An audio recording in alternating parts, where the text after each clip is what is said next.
নমস্কার বন্ধুরা, অমৃত কথা আপনাদের সকলকে জানাই আরো একবার অনেক স্বাগত। আশা করছি আপনারা সকলে খুব ভালো আছেন আর সুস্থ আছেন।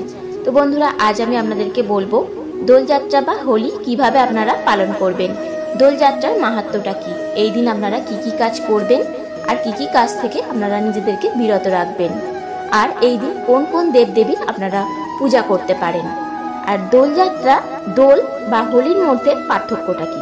তো চলুন শুনে নেওয়া যাক। দোলযাত্রা বা হোলি রঙের উৎসব, বসন্তের উৎসব এবং প্রেমের উৎসব নামেও পরিচিত।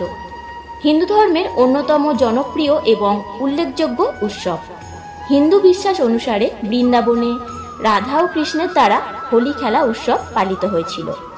হোলিকা দহন কিংবদন্তি অশুভ শক্তির বিপরীতে শুভের জয় নির্দেশিত করে। এটির উদ্ভব ভারতীয় উপমহাদেশে এবং সেখানে বেশি উদযাপিত হয়, তবে দক্ষিণ এশীয় প্রবাসীদের মাধ্যমে এশিয়ার অন্যান্য অঞ্চল এবং পশ্চিমা বিশ্বের কিছু অংশেও ছড়িয়ে পড়েছে। এই উৎসবের অপর নাম বসন্ত উৎসব। ফাল্গুন মাসের পূর্ণিমা তিথিতে দোলযাত্রা অনুষ্ঠিত হয়। বৈষ্ণব বিশ্বাস অনুসারে ফাল্গুনী পূর্ণিমা বা দোল পূর্ণিমার দিন বৃন্দাবনে শ্রীকৃষ্ণ আবির বা গুলাল নিয়ে রাধিকা ও অন্যান্য গোপিনীদের সঙ্গে রং খেলায় মেতেছিলেন। সেই ঘটনা থেকেই দোল খেলার উৎপত্তি হয়।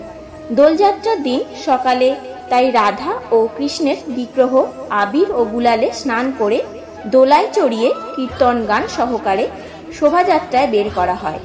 এরপর ভক্তেরা আবির ও গুলাল নিয়ে পরস্পর রং খেলেন।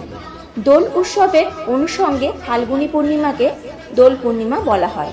আবার এই পূর্ণিমা তিথিতেই চৈতন্য মহাপ্রভুর জন্ম বলে একে গৌর পূর্ণিমা নামেও অভিহিত করা হয়। দোলযাত্রা উৎসবের একটি ধর্মনিরপেক্ষ দিকও রয়েছে। এই দিন সকাল থেকেই নারী পুরুষ নির্বিশেষে আবির, গুলাল ও বিভিন্ন প্রকার রং নিয়ে খেলায় মত্ত হয়। শান্তিনিকেতনে বিভিন্ন নৃত্য গীতের মাধ্যমে বসন্ত উৎসব পালনের রীতি রবীন্দ্রনাথ ঠাকুরের সময়কাল থেকেই চলে আসছে। দোলের পূর্বদিন খড়, কাঠ, বাঁশ ইত্যাদি জ্বালিয়ে এক বিশেষ বন্য উৎসবের আয়োজন করা হয়। এই বন্য উৎসবে হোলিকা দহন বা ন্যাড়াপোড়া নামে পরিচিত। উত্তর ভারতে হোলি উৎসবটি বাংলার দোলযাত্রা পরদিন পালিত হয়। বাঙালি হিন্দুদের পৌরাণিক উপাখ্যান ও লোককথাগুলোকে এই উৎসবকে বসন্ত উৎসব হিসাবে উল্লেখ পাওয়া যায়। এবার বলি হোলি ও দোলের পার্থক্য। ভগবান বিষ্ণুর অবতারের সাথে যুক্ত দুটি, তবে একটি যুক্ত শ্রীকৃষ্ণের লীলার সাথে, অন্যটি যুক্ত নৃসিংহদেবের সাথে। বাংলায় রঙের উৎসব দোলযাত্রা বা দোল পূর্ণিমা নামে পরিচিত, তবে এই রঙের উৎসবকেই ভারতের অন্যান্য জায়গায় বলা হয় হোলি। তো বন্ধুরা, আপনারা এই দিন রাধা কৃষ্ণ বা রাধা গোবিন্দ, লক্ষ্মী নারায়ণের পূজা বাড়িতে করতেই পারেন, আর অন্ন, বস্ত্র, কিছু অর্থ গরিবদের দান করতে পারেন। এই দিন এই কাজগুলো করা শুভ বলে মনে করা হয়।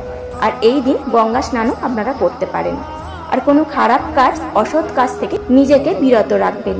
তো বন্ধুরা, যদি ভিডিওটি আপনাদের ভালো লেগে থাকে তাহলে অবশ্যই লাইক, কমেন্ট, শেয়ার আর সাবস্ক্রাইব করতে ভুলবেন না। আর আপনাদের যদি কোনো মতামত থাকে অবশ্যই কমেন্ট বক্সে এসে কমেন্ট করতে পারেন। আমি আমার মতন করে উত্তর দেওয়ার চেষ্টা করব।